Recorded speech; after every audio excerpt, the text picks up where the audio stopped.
mentioned here. Daryl Ayers, Dan Musser, Ralph Betesh, they're on your left. Team you may have noticed from the SCG Tour, Dalton Ozmun, he's on the right, anchoring that team in Modern. Let's run through the matchups. We have Lands versus Mono Red Sneak Attack and Legacy. And I tell you this because that's a deck that's 90-10 or worse. That's a matchup that is. Yeah. Daryl is going to lose this round. Very likely, yes. So, I mean, Daryl's great at Lands, but play skill doesn't enter when it's your opponent makes the turn 1 Blood Moon. And depending on Dalton's configuration, I don't generally like blue-white control against Eldrazi Tron either. So let's look. So this one matters. Yeah. We see a Walking Ballista on turn 2 from Betesh. It's countered by Censor. Yeah, that's a bad matchup. I don't think, I mean, you don't see matchups as swingy as that, well, as Daryl's matchup outside of Legacy. That matchup's comical. The decks that have 1090 matchups in Standard, they usually don't stick around. Well, yeah, they have 1090 because they're bad. Right. And if people tell you they have 1090 matchups in Modern, they're probably exaggerating. But it's actually that bad in Legacy. Yep. Eldrazi Sky Spawner hit by a disallow, so John Taylor has managed to parry each shot so far. It's exactly what Blue-Red wants to be doing. And as long as the blue-red control deck is making its land drops, it's in a reasonable position in this matchup. You can get hit hard by Reality Smasher if you can't counter that one. Yeah, and one of the things I would be concerned about with the Eldrazi deck is generally what makes it good against control are that the Eldrazi cards are hard to 1-for-1. Magma Spray being printed really hurts Matter Reshaper. This is not a Matter Reshaper. Oh, there's 4 copies here. 4. Okay. The other builds weren't playing that Every one. Eldrazi deck in every format has to play Matter Reshaper. Or maybe I cut him for Vile Aggregate. Vile Aggregate's a lot better in this matchup, actually, because of the 5 toughness. Oh, I'd believe that. No, Matter Reshaper always played and never good. Never good. Disallow hits Reality Smasher. A clean answer to it. That's a big win for Taylor. Yeah, you said he could have been caught by an unprepared one, but this is a great answer. Now the big steps here for Taylor, starting to cast things like Glimmer of Genius, getting to 6 mana, and converting Torrential Gearhulks. I love the list that Taylor's brought here. It is very unexciting and really good, and the numbers look tuned. It's 4 blue Gearhulks, those are the only creatures. Love it. 3 Supreme Will. No stupid Planeswalkers. His sweeper's 3 Hour of Devastation. Perfect. And Reality Smasher coming down here for Betesh. Taylor's still that at one's 20. gonna work. Here's Glimmer of Genius. Yeah, you wonder whether he couldn't answer it or whether he's choosing not to.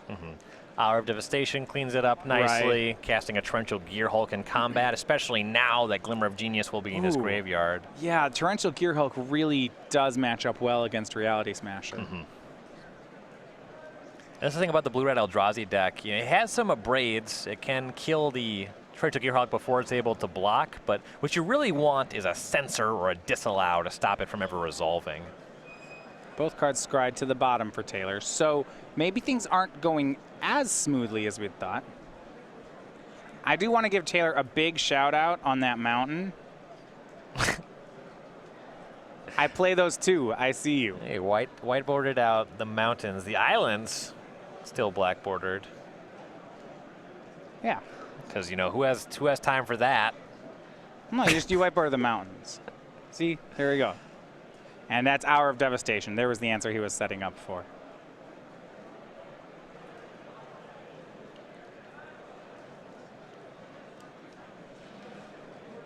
Clean answers continue for John Taylor. Now, the third Reality Smasher, I'm a little concerned. Yeah, going down to 10 is not ideal. The Eldrazi deck, the only form of reach that it has is 2 copies of Walking Ballista. It's hard to do too much damage with that one. Second Hour of Devastation. Can Ralph produce the 4th Smasher? It'd be really good here. Thought Not Seer would be really good too. Here's Metallic Mimic. 2 mana, 2/1, not ideal. If he has a Sky Spawner as well, this would make for a reasonable turn. It would kind of force another sweeper. Well, Ryan, it was a close one, but game 1 Legacy went to Marvin Reyna. No, really, that match is done. That match was done when it was paired up. A braid hits a metallic mimic. Yeah, the double mimics on turn 7 or 8 or whatever, not the most powerful thing you can be doing. It still attacks. I mean, he's gotten Taylor down to 10. Attacks right into that wandering fumarole.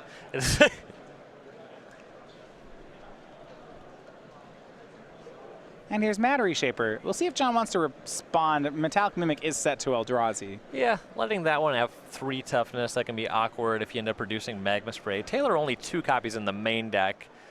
You might see him respond with Glimmer of Genius to see if there is a Magma Spray immediately accessible to him. Yeah, and he's talking with the teammate as to whether or not to make that play. Because of how Metallic Mimic reads, there's not a window where you could Magma Spray the Matter Reshaper. It just is a 4/3. It's not a 3/2 that triggers to a 4/3. Yep. And disallow on Matter Reshaper. That's got to be the saddest disallow in Magic history. Yeah. Here's Glimmer of Genius. That'll make you feel better, though. All right, this is good. Fishing for a Gear Hulk here. Harness Lightning and Torrential Gear Hulk. He'll take them both. Above average. Sometimes you do wish you scryed a couple lands to the bottom just because you know the top of your deck is so, however much percentage, slightly better. You don't shuffle your deck ever, so you're not going to draw those lands.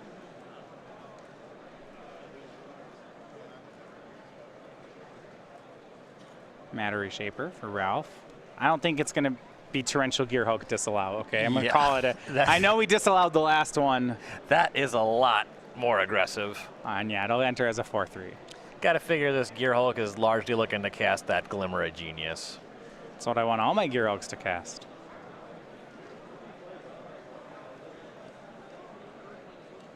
Ooh, and another second Matter Reshaper. Does John Taylor care about this?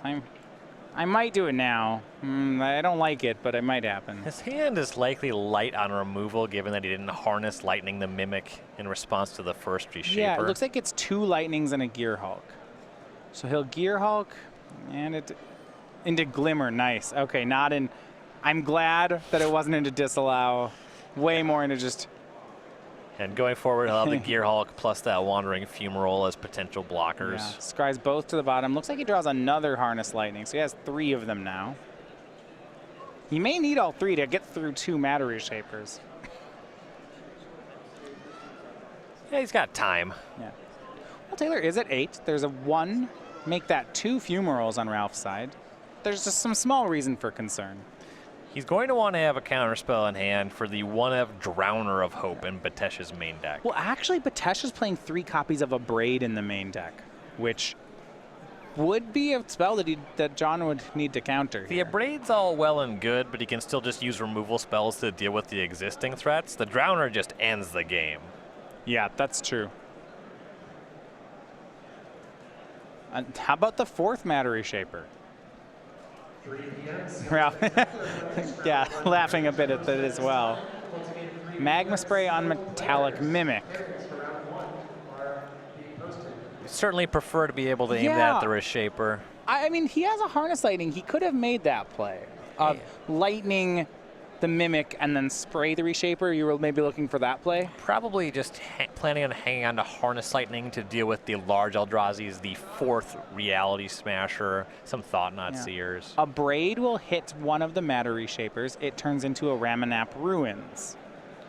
Currently the only desert controlled by Betesh, but it does potentially represent some relevant reach.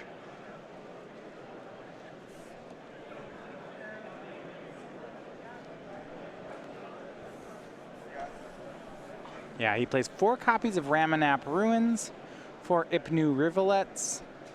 And a Scavenger Grounds. So, well, with John at 8, I'm actually concerned about that card. Nothing you can do about it, but yeah, concerned is right. The plan is, as it ever was, find more Gear Hulks. Yeah. Cast more Glimmer of Genius. There is a hole in the blue-red strategy when it comes to lands with good abilities. Westvale Abbey's a really good card against them. Ramanap Ruins likely is as well. It's like Taylor calling for Oracle text on Elder Deep Fiend.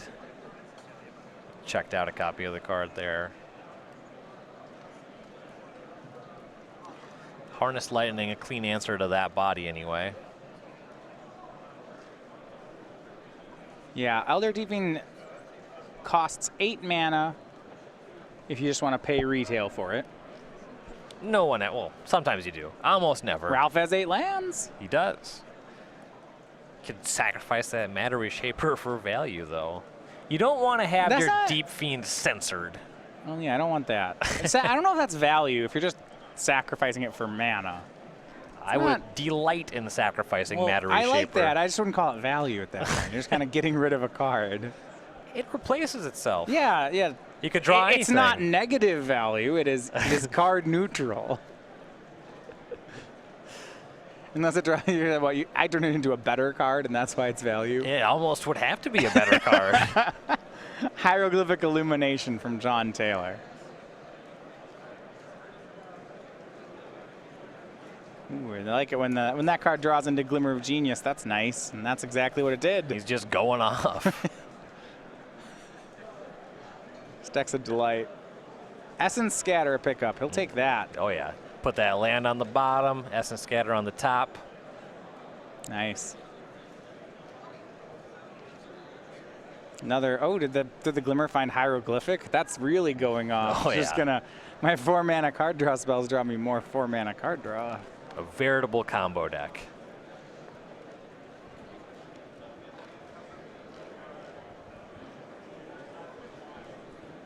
And now he's sitting very nice. Has Glimmer left in his hand. 5 cards. Harness Lightning, Essence Scatter, Glimmer of Genius, Hieroglyphic Illumination. Yeah, I'm pretty into it. He's thinking about attacking with Gear Hulk, and then thinks again. Yeah, he has Fumarole, which you can hang back to block the Reshaper with, but that's not exciting. Here's the value play. It's Elder Deep Fiend. Sacrifices Matter Reshaper to emerge the Deep Fiend.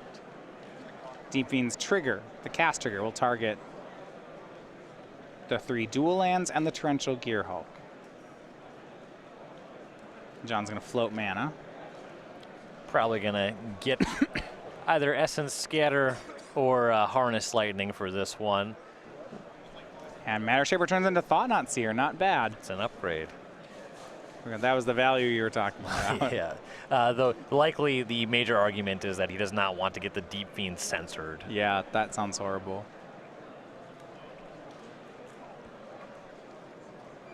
And once in play here is that Harness Lightning. Spend 6, take care of the Eldrazi, not a problem. Still plenty of energy to spare. 6 left in the tank. Yeah, and enough mana that the tap out that happened there doesn't look like it's going to affect him. Deep Fiend can steal some early games, and this matchup, it gets really bad late.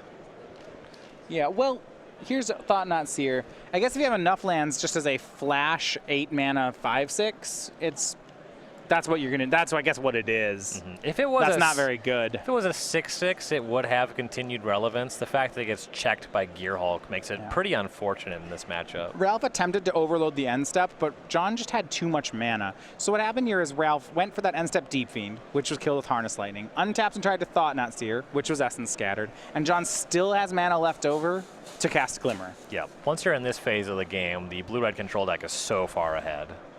Low life total, sure. Yeah, and that's why Ramanap Ruins is still a concern, but there are no other deserts in play. Yeah. So. And the Gear Hulk can start attacking now. Yeah, here's 5. Ralph will go to 15. Yeah, I mean, 4 hits each, Ralph's actually behind in the race, even if he had running deserts. Yep. Ralph is able to activate an attack with his Fumarole, but Taylor just checks in with the Fumarole of his own, so that's not going to lead to anything productive. Mentioning before, Ralph and Dan needing these matches. And looking hard this first game for Ralph Betesh. He's got a little bit of fight left. We're reaching the point where Blue-Red becomes very difficult to beat. Here's the Drowner of Hope. That's the one of. I think we have a second Essence Scatter in John's hand, and we do. Jeez. And with the way that the game has developed, previously when Betesh had multiple other threats, the Drowner might have been game over. Taylor likely could have removal spelled his way out of that one, even if he didn't have the Essence Scatter at this stage. Well, and Ralph's deck, remember, he's played all 4 Reality Smashers, all 4 Matter Reshapers, the Drowner of Hope. The only real threats left are Thought Knots and Deep Fiends. Yep. They're just not going to do it. And now Taylor adding a second Torrential Gearhulk. This one's over. This is going to be the game. Oh my, we're going to speak too soon. Now, you know, when you call a matchup on camera and you say that a matchup's a 90-10 matchup, you already know how what the punchline is going to be. Yeah. The 10's going to win, and then you're not going to be able to explain it. Daryl Ayers takes the second game and evens it up with Marvin Reyna. Reyna back on the play, though. That's... Well, look, when Reyna's hands do anything, they win. Yeah. It's not like Daryl has any sideboard cards that stop a Seething Song into something dumb. Nope. He can slow it down if he draws a very small number of cards. You know, Sphere of Resistance usually your go-to to stop decks like that. But it's not even as good against that as it is against a lot of the other decks. All right. Game 1, Eldrazi Tron, Dan Musser wins over Dalton Ozmun. Saw a matchup very similar to that just a couple rounds ago. And Harlan Fear having not really able to win over Eldrazi Tron either. And our main feature here, Thought Knot Seer meets third Torrential Gearhulk, Yeah, and Betesh has finally seen enough. He wasn't beating the first one, and certainly wasn't beating the third one. Right. All right, I want to look at some sideboard options here for Ralph Betesh. 3 Glorybringers, 3 Kozilek's Returns, 3 Negates, 3 Magma Sprays, 2 Dispel, and 1 Eldrazi Obligator. So the best card that's coming in here is actually the Eldrazi Obligator, because you can use it to cheese so much damage against Torrential Gearhulk. If you can find a space for that, that's pretty good. Negate is fine. You can fight some counter wars. You can fight a removal spell. The downside is that Negate can't counter Torrential Gearhulk, so it's actually kind of awkward and mopey. You can bring in Glorybringer. It pressures them. Sometimes you see the thing in the ice out of the sideboard, so it answers that. It's not the best thing. Really, the Obligator is the most relevant card coming in here. Can he try to fight, and I know you don't do this in control mirrors, but remember, Ralph's not a control deck. Could he fight over the card draw with Negates and Dispels? You can, and maybe you just have to because you can't counter Gearhulk. The Negates and the spells, they should be coming in. He has these Harness Lightnings that he has to get out of his deck, right? Sometimes you want to leave some number of that stuff. He has 3 Harness Lightning, 3 Abrade. This deck does not convert the amount of energy to Harness Lightning down to Torrential Gearhulk. Sometimes you don't even have the energy to kill a thing in the ice. These removal spells are both very awkward, and they only have a very small number of spots. Now, on John Taylor's side, he has 2 Glorybringers, 2 Dragon Master Outcast, 2 Sweltering Suns, 2 Magma Sprays, 2 Dispels. Don't think we'll see those ones. 2 Negates, the 4th copy of Abrade, 1 copy of Summary Dismissal, and 1 copy of Nicol Bolas the God Pharaoh. So the big find here is the 2 copies of Glorybringer. The fact that you can play that and immediately exert, kill most of the creatures in Betesh's deck. It only doesn't kill Reality Smasher. If you draw it the turn after they Thought Knot Seer you, that is so good. You can bring in some of the smaller removal spells as well. The Sweltering Suns, the Magma Sprays, they're all right. Yeah, you can't kill Elder Deep Fiend. I'm interested, a couple of questions. Summary Dismissal is a very clean answer to Elder Deep Fiend. Do we care? I don't think so. 4 mana counterspell on the draw, just because it's so bad against Thought Knot Seer, likely just doesn't make the cut. You can answer Reality Smasher, Elder Deep Fiend, but the way you win this matchup is to just maintain a life total and get to a point where you can counterspell Reality Smasher. And now I already know you're not going to like this, but there's another card I really want to board in here. In all seriousness, I think this is a fine matchup for the Nicol Bolas. Yeah, whatever. If I know your line is there's no good matchups for this card, but if we're having kind of a haymaker fight of 5 drops, Drowner of Hope, Reality Smasher, Nicol Bolas is very clean and powerful there. If Taylor were to, say, accidentally misplace his Nicol Bolas God Pharaoh, do you think he could put like an island or a mountain in his sideboard over it? I don't believe so. I would have to ask a judge. But once it's there, I guess you have to board it in this matchup. That's my thought. Yeah, Nicol Bolas seems fine in all seriousness. On the draw, it's a lot worse than on the play, though. Given the fact that you can just get hit by Elder Deep Fiend, maybe it's just terrible.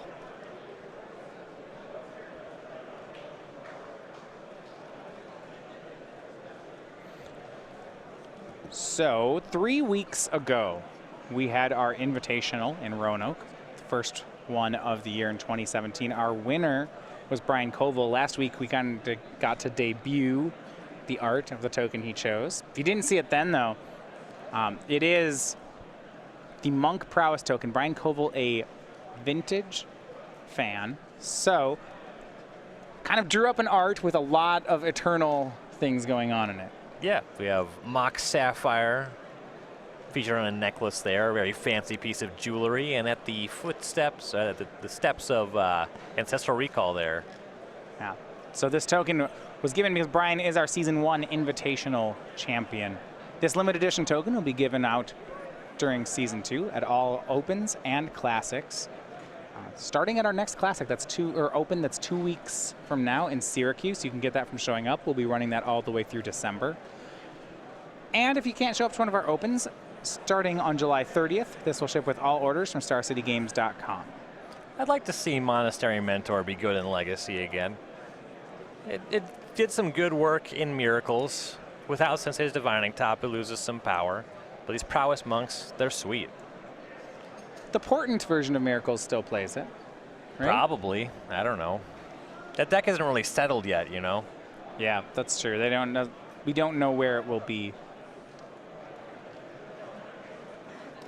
Do you think there's a deck where you could play Cabal Therapy with it, much like Young Pyromancer does? That's so much slower. Adding a full mana for that setup, and also making the token that you would sacrifice just a better card. Sounds kind of awkward. I can't imagine that would be a direction. Maybe you feature them both in the same deck, but it's just not the same interaction. That deck would probably start on Thoughtseize and then supplement with Therapy.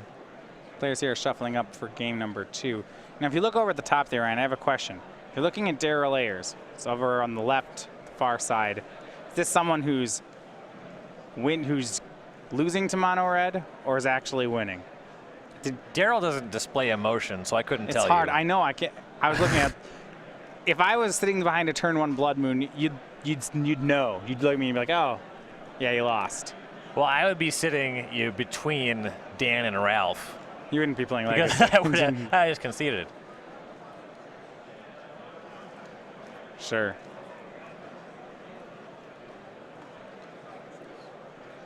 All right. We asked our table spotter. No Blood Moon, but yes, Magus of the Moon. Okay, you can Punishing Fire that one. Easy. If you kept them in, you sure can. That's a good point. Daryl knows what's up in Legacy. I bet he still has them in. Yeah, you got to draw it.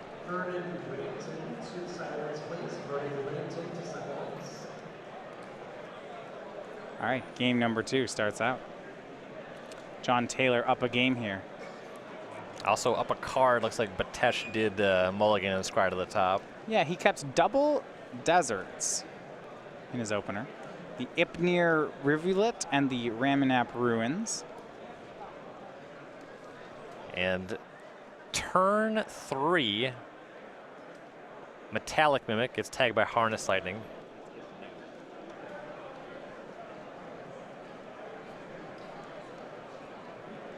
And Taylor keeping up on land drops, making his first 3 lands here.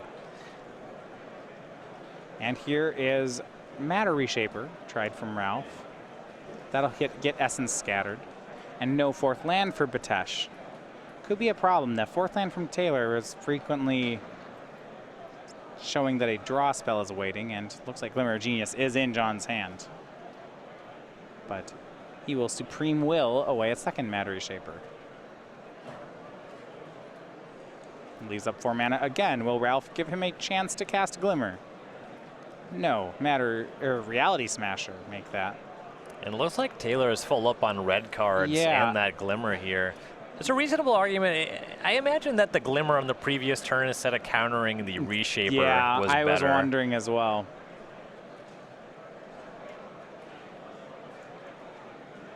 Now it means... Well, actually, I was going to say he'll be down a card when he answers the Reality Smasher, but thanks to Hour of Devastation, that's not necessarily true. Yep, Hour of Devastation can clean that up, and he's already plus a card because of the Glimmer anyway. He was on the draw, and Betesh did mulligan, so the Reality Smasher's upside pretty insignificant if it's actually answered. The fact that it's a 5/5 haste, that is certainly coming into play. And here's the clean answer: Hour of Devastation. All right, not bad. and Dragon Master Outcast. Those have come in. Did Ralph keep answers for them? Here's Reality Smasher. He'll hit. 6 lands, though. They're in play for John Taylor. So he will get a dragon for his trouble. And often enough, you just bring in Outcast when you expect your opponent doesn't have removal. And given the Smashers, those 5/5s, they can come into play. They come about right at the appropriate time at the game to actually just engage Reality Smasher in combat. Outcast swings for 1. Dragon looks to trade with the Reality Smasher. Ralph has gotten halfway, though. John's at 10. Maybe a card like Drowner of Hope could help him out here. Yeah, resolving Drowner would be significant. Don't really know how many removal spells would still be in the deck. He might still have access to those 2 Walking Ballista. That's really his best way to get the Outcast off the table, but once 1 dragon's already made, he's kind of in trouble here. Yeah, remember that Ralph does have Ramunap Ruins on a lot of deserts, so if he can get John to 5, he might be able to win the race from there. Kind of a tall order, though. I agree. Here is another Reality Smasher. Okay. 3 in a row. Does it resolve? Torrential Gear Hulk. Oh my, not only does it counter 1 Smasher, but now it's a blocker for the other. And Taylor is just extremely far ahead now. Yeah, I mean, when Ralph made the play of that Smasher, he was really, it looks like checking John on Blue Gear Hulk. If you have it, I'm going to lose. If you don't, I might win. Yep. John had it. Turn was a little rough there for Betesh because he had negate backup, wasn't able to leave up 2 mana there, but against the Torrential Gear Hulk, he's just kind of dead on the water. Glorybringer. Sure. More dragons. Gonna attack for 9, and next turn, John will have lethal in the air.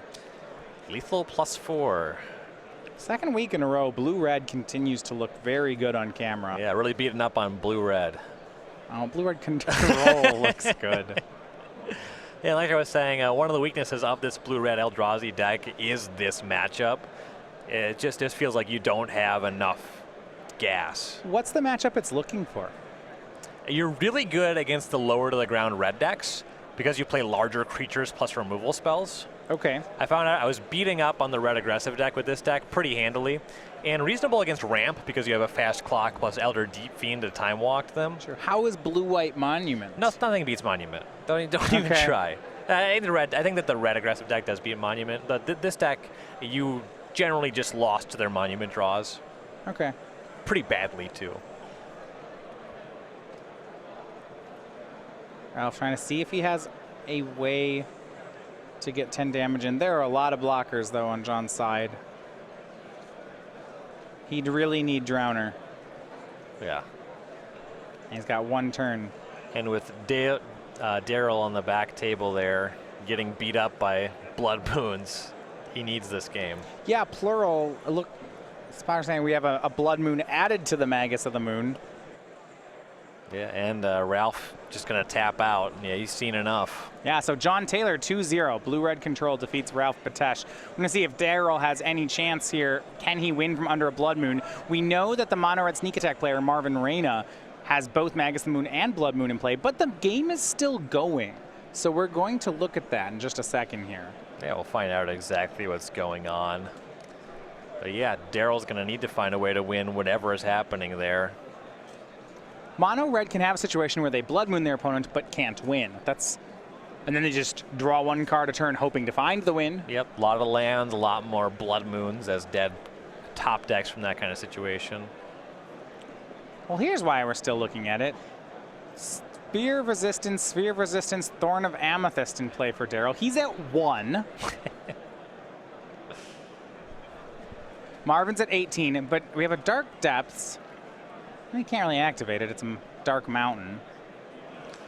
Chalice on 1 on the battlefield for Marvin. That turns off things like Exploration. Yeah, there's a Punishing Fire in Daryl's graveyard. That took care of the Magus of the Moon. We still doesn't have an answer for Blood Moon. It looks like he actually has Krosan Grip in hand. Can he cast it?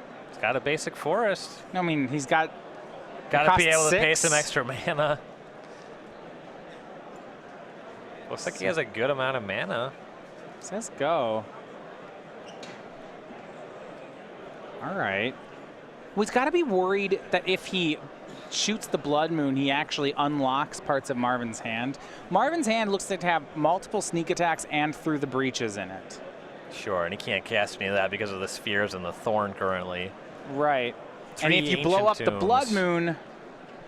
So I think what Daryl's trying to do is set up a situation where on Marvin's end step, he Krosan grips the Blood Moon and then immediately starts wastelanding all of the lands away. Yeah.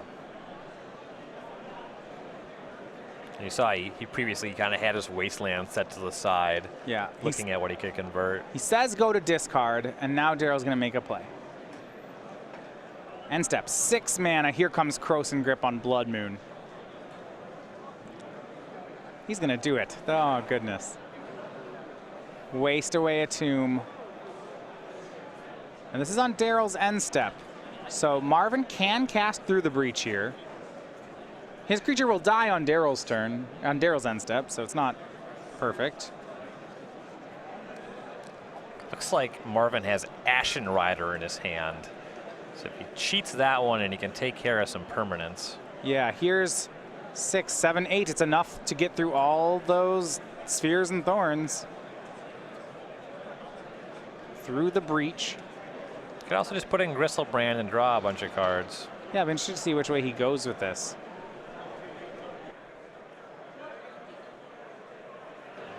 And he's looking at those two. Do I want Rider? Do I want Gristlebrand? You can't die immediately to Dark Depths.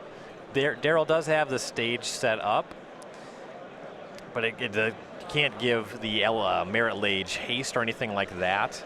But there's a good argument for Marvin just getting one of those lands off the battlefield. I mean, how fun would it be if he just had Inferno Titan in hand? Just killed him. That'd be pretty nice. He plays 4. It's real. Puts Gristlebrand into play. He's going to go to 14 to do that. Has to take a lot of damage. This is with the first Wasteland trigger on the stack, so now that resolves. Yeah, so Marvin's going to get one more turn, is what you're saying? Likely, that Daryl can't just untap. There's no way to haste a 20/20 or... Right. On the plus side, Marvin won't have to discard hand size anymore because he just casts a spell. All right. Back to Daryl. Daryl's got multiple crop rotations in hand, the Chalice and 1 still on the battlefield. He's going to dredge life from the loam.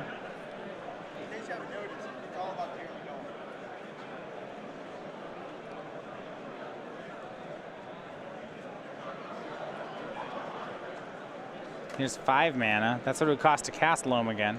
Daryl will just go with Marvin's mana some more. Here's another Ancient Tomb being hit by Wasteland. Looks like 5 mana Loam coming on up.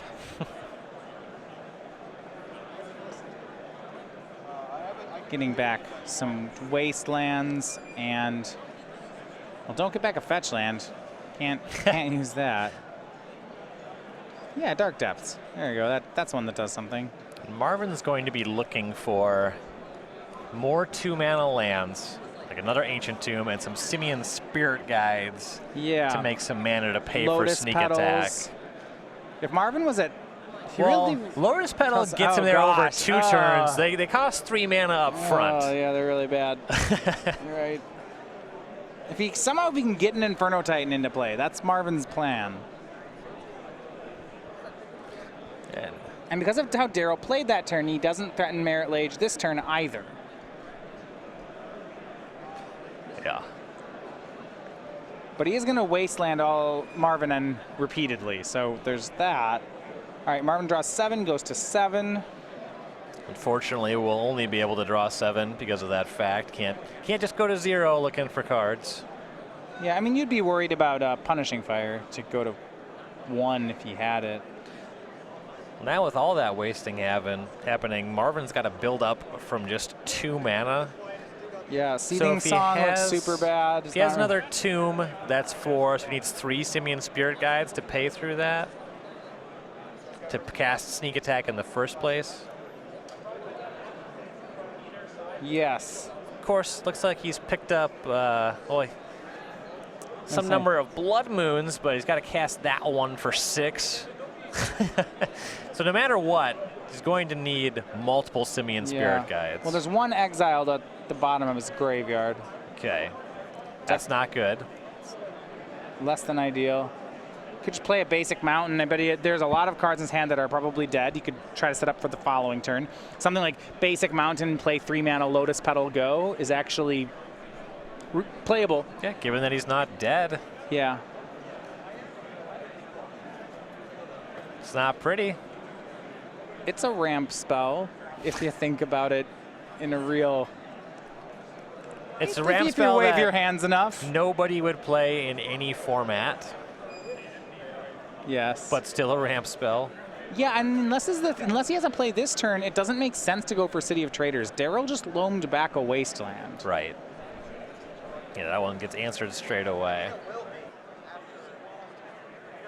And yeah, and Darryl does not have any Rishadan Ports in play.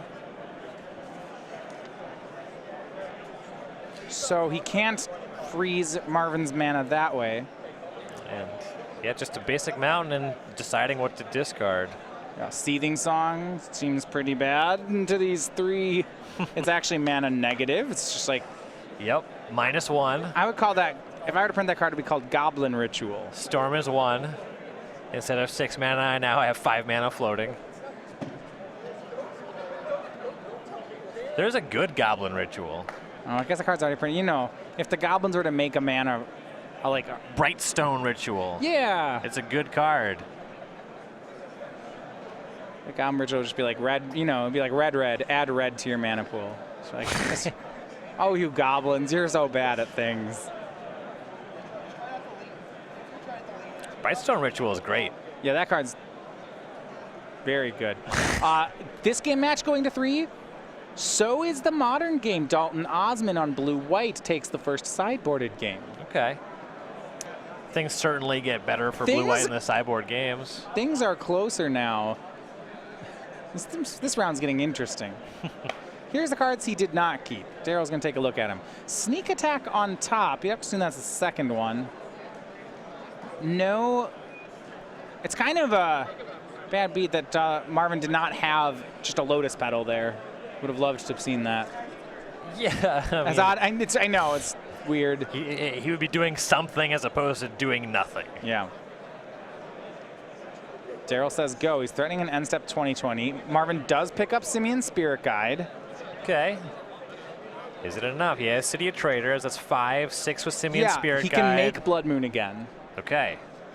He can make Blood Moon, and then a 2020 will show up in response. It's not ideal. He needs to make split-second Blood Moon. That's harder. Yeah. It'd be a messed up card to give split-second to. I guess it's just a messed up mechanic in the first place. The Blood Moon mechanic? No, split-second. Oh. Blood Moon's whatever. You know, these mountain folk, they like it. A lot of people really go for Blood Moon. It's hard to argue against something that makes a significant percentage of the player base happy. I get that it's miserable gameplay. I'll go after Chalice of the Void. That's terrible design. But Blood Moon, yeah, whatever.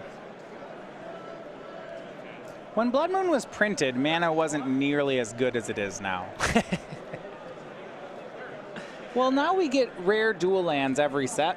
Sure. And uncommons to go with them. Yeah, they didn't have fetches for their duels back then. They didn't even have good, yeah. They did have good duels. They had good duels, but without fetches, they're fine. They're not as good. That's good. I mean, like the effect in Modern, right? When Blood Moon was printed, it wasn't... People's decks were not 20 non-basic lands. Yeah. You know that Blood Moon was actually voted into 8th edition by players of the game? There was a poll. I know we got to vote in cards. I didn't realize Blood Moon was one of them. We asked for this. Ooh. Stage, copying Dark Death, making a 2020 on end step for Darryl. Can Marvin answer? He only has Got the 6 Chaos mana. Warp. He got the Chaos Warp. Yeah, there aren't instants here. That 2020 is going to kill him. Yeah. Can't deal with that. So Daryl Ayers with lands wins the matchup over Mono Red. That's a huge steal for their team, and they needed it. Yeah. So it's going to come down to Dalton Ozmun and Dan Musser. They have not started the third game yet. They have just under 10 minutes to finish it. This is game 3 between White-Blue Control and Eldrazi-Tron. Now, we saw this earlier with Jeskai Control, and you know, the match, it looked like it was all about Eldrazi-Tron. Really hard to keep pace. Now, there's some reasons that Blue-White actually might be better here than Jeskai. You do end up generally with more hard removal spells. You don't just have Lightning Bolt and Lightning Helix. Let's look at Dalton's list here. He has a couple Supreme Verdict. Harlan didn't have anything like that. So that certainly comes into play here. The Detention Spheres are very good as well. And the Spreading Seas were main deck, and he has 4 copies where Harlan only had 3. Now we see a turn 2 Thought Knot on the play, though, for Musser. That's hard for anyone to deal with. You're not wrong. We'll take a look at his hand. Stony Silence, Path to Exile, Gideon Jura, and 3 lands. This hand is quite beatable. Musser did lead on the Expedition map, but he already has good mana. He already has Thought Knot Seer, so the Stoning Silence not a huge concern. Right. If you just draw the temples, it's pretty great. He left in the Stony Silence, taking the Path to Exile. Yeah, it's going to take a while to get that Gideon set up, and the Path already answers the Thought Knot Seer, so get that one out makes sense. And here will be Stony Silence. Artifacts don't work, including that Expedition map. Thought Knot Seer does still work, though. And here Dalton's really hoping that there's no Reality Smasher. And it looks like there's no Reality Smasher is correct, but Matter Reshaper. Ooh, just the perfect card for every situation.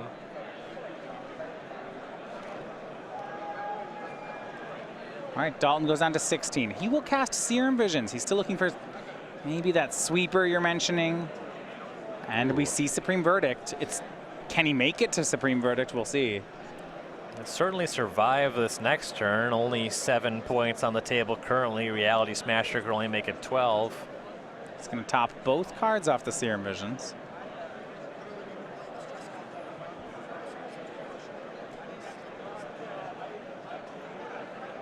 And Ozmun will make Spreading Seas. So he can put that on. Well, he has to decide if it's Eldrazi Temple or a Tron piece. It's going to be Temple. Yeah, pretty easy Temple there in the face of 1 Tron piece. Draws into Serum Visions, and I like the scries here. Dalton has kept his Supreme Verdict 1 card down just in case Thought Knot Seer is in Dan's hand. It's really heads up. Yep, that is nice. Swing for 7 puts Dalton down to 9. But Musser's hand's running out of steam. Remember, also, these Expedition maps don't do anything. He has Endbringer in hand. Comically can't cast it this turn because of the Eldrazi Temple. And if he did cast it, it would be hit by Supreme Verdict. So that's kind of a win for Musser. Says go. And you see Daryl Ayers looking on, thinking, guys, if I just beat Mono Red, we really need to win this round, okay? Here is Supreme Verdict. Takes care of both creatures. Ooh. Smasher into Dan's hand. Spreading Seas into Dalton's. And with Ozmun at 9, that Smasher is really good.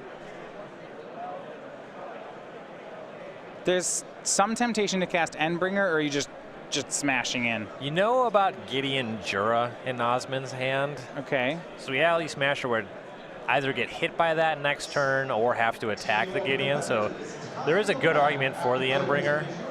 Yeah.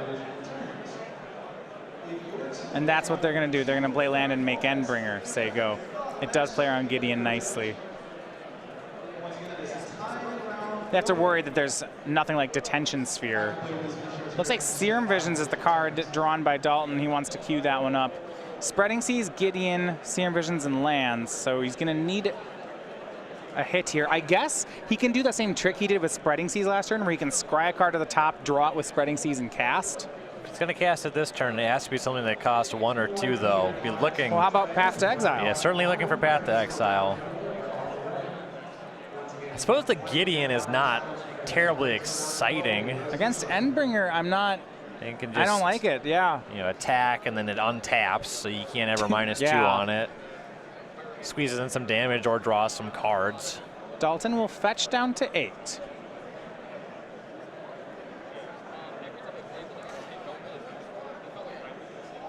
The Gideon stops you from just dying to Reality Smasher. You know, when you cast the Serum Visions, you have to hit, and I think he did. And Detention Sphere is one of the top 2. Snapcaster Mage is in there too. Can't do it this turn. He's in top. Oh, he just already has the path? Yeah. Very nice. I'd take Path and then draw Snapcaster next turn. That sounds lovely. Pretty good. He's saying, I'm keeping them both. Which order should I draw in? 4:30 remaining in the round. He's got to be concerned about that. Spreading Seas. Takes care of Eldrazi Temple. Draws Dalton a card, and then right now they're going to path away the Endbringer.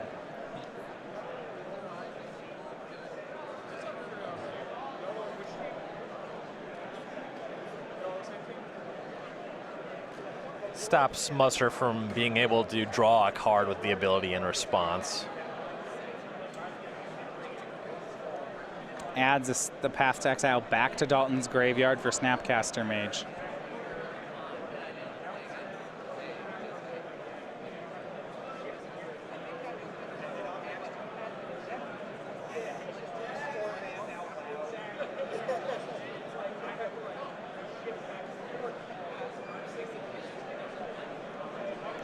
And we're back to Dan Musser. He's picked up Thought-Knots here, so he has that or Reality Smasher on this turn. Yeah, he has to decide which one here. He still knows about Gideon, so he'll go for Thought-Knot.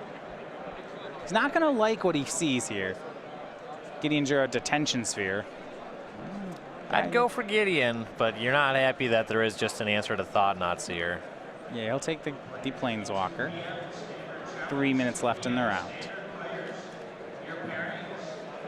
Yeah, Dalton has this, and he's scried to the top. Snapcaster Mage.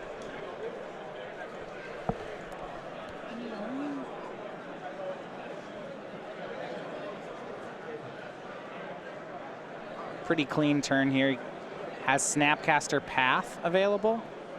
You see, he's the... The Reality Smasher does make this a little bit awkward, because if he spheres the Thought-Knot Seer, Snapcaster Path has no card to discard for the Reality Smasher. And it looks like he's heads up on this. You see him telling his teammates he's thinking about Snap Pathing the Thought-Knot Seer. Sure, yeah, then you can just go to 3, get the Reality Smasher next turn. Now, whatever he decides, though, he needs to do it quickly here. Just 2 minutes remaining in the round. So actually, no matter what you do on the Thought-Knot Seer, you replace the card, so then you do have something to discard. Okay. Easy enough. Draws into Wall of Omens. That looks like something he can cast. And he'll do that. Now that he's cast multiple paths, that Ghost Quarter gains some value. Yeah, you can just use it to destroy lands now, though. Musser's lands aren't great at this point in time. No, he may want to save it for a second Tron piece. He could destroy an Urza's Tower, but Dan has 2 of them. You can leave it up to its requisite mana to activate Celestial Colonnade as well. He's going to fire it off. Take care of one of those towers. And Dan will draw Urza's Mine. Smasher in hand. Is that Walking Ballista as the 3rd card? Ooh, okay. That Wall of Omens is such a good draw then. Yeah, that's going to gain 4 life by getting in front of the Smasher. Yeah, and he needs the 4 life. Yep. Actually, there's a Stony Silence in play. Hold on, Walking Ballistas. That's just an XX for... Yeah, less exciting. Yeah. So we have 1, 2, you're going to make it for 3, and it'll just be a 3 mana, a 6 mana 3/3. 3 mana 6/6 would be okay. That'd be a lot better. 6 mana 3/3. Smasher will swing in.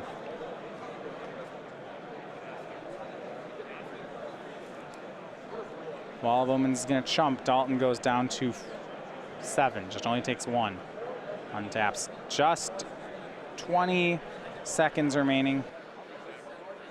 Dalton has detention sphere here. Clean up that reality smasher. Swing for 2 from Snapcaster. Looks like Dalton's gained control, but I don't think he's played fast enough to win this. And that is a really big difficulty in these team events. You saw them, each player, even when under 5 minutes, taking time to confer with their teammates, to discuss the board state. It may have cost Dalton in this situation. Yep. Matter Reshapers the play from Dan Musser.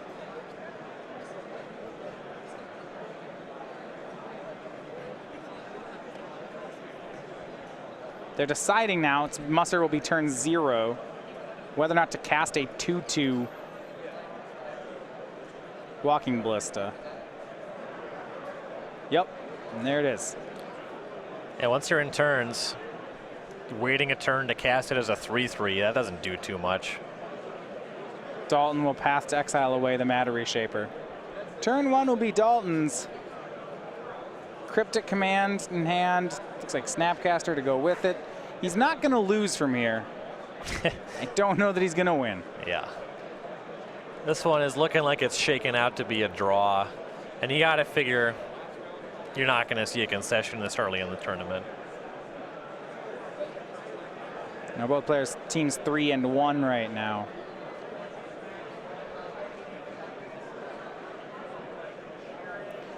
There's no Cavern of Souls either in play for Dan, so there's not a way even for him to sneak under that Cryptic. He'll cast All Is Dust. Try to get the Stony Silence. Yeah, if there weren't a counterspell, this would be great. This would be great. It would hit the Detention Sphere too. You'd probably win, but it'll get hit by Cryptic Command. Can't really do anything to play around that. Just got to play into it. So it's a Reality Smasher that's under the Detention Sphere, right? Yep. So Dan draws another All Is Dust this turn. And you can draw All Is Dust and resolve it. It kind of depends what Dalton presents in addition, right? Because you can use the Ballista to shoot out Snapcaster Mage, attack for 6, Ballista to finish him off. If Dalton has one more untapped mana, you can activate and leave up Colonnade. I mean, it looks like Dalton has Snapcasters in hand, so okay. You see him eyeing up past to exile. That can do enough. You know, there's a couple different modes. Keep him alive for a turn, yeah. Just plays a land and passes. This is Dan's last turn. It's turn 4.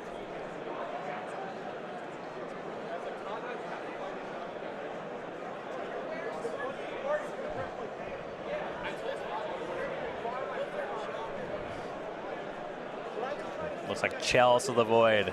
Here we go, Chalice on 1.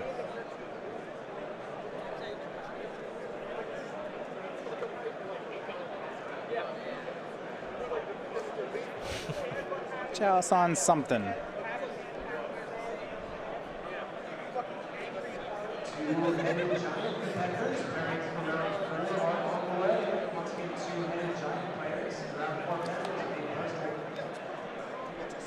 Snapcaster for Path and Response. So, you know, Dalton now has 2 Snapcaster Mage to Dan Musser's nothing. Likely going to ask for a concession. Yeah, that one's going to go to time here. So, yeah, Handshake. Legacy and Standard finishing, but in Modern it is played to a draw, and the teams will battle on here. Yeah, when you register this do-nothing blue-white control deck, you are kind of getting ready to pick up some number of draws in the tournament. It is a powerful deck, but sometimes it does lack the closing speed to actually finish a round. Yeah, absolutely. I mean, Celestial Colonnades frequently a win condition. We sometimes see players play Crucible of Worlds as a win condition in the deck. It is something you got to be have your eye on. Crucible as a win condition. Not fast. No, it works. Yeah, so that is going to be it for our round. One thing I did notice, that match was a lot more different, I think, than the Jeskai Eldrazi one we watched earlier. A lot more play on the blue-white side. Well, the ghost corners are a significant difference. Stony Silence came into play there. That one matters a good amount. Just like Detention Sphere, Supreme Verdict. If you remember back during when Eldrazi was very good in Modern before he got banned, blue-white was actually very playable in that metagame for a lot of these same reasons. Yep, Gideon Jura matches up pretty nicely here. Looks like Dalton doesn't have, he has one copy of Elspeth Sun Champion on the sideboard. That one's quite good. You know, Harlan had that too, but the rest of Dalton's supporting cast matches up more nicely. Well, we had that Supreme Verdict on turn 4 that Dalton found, and without it, he loses the game. Right.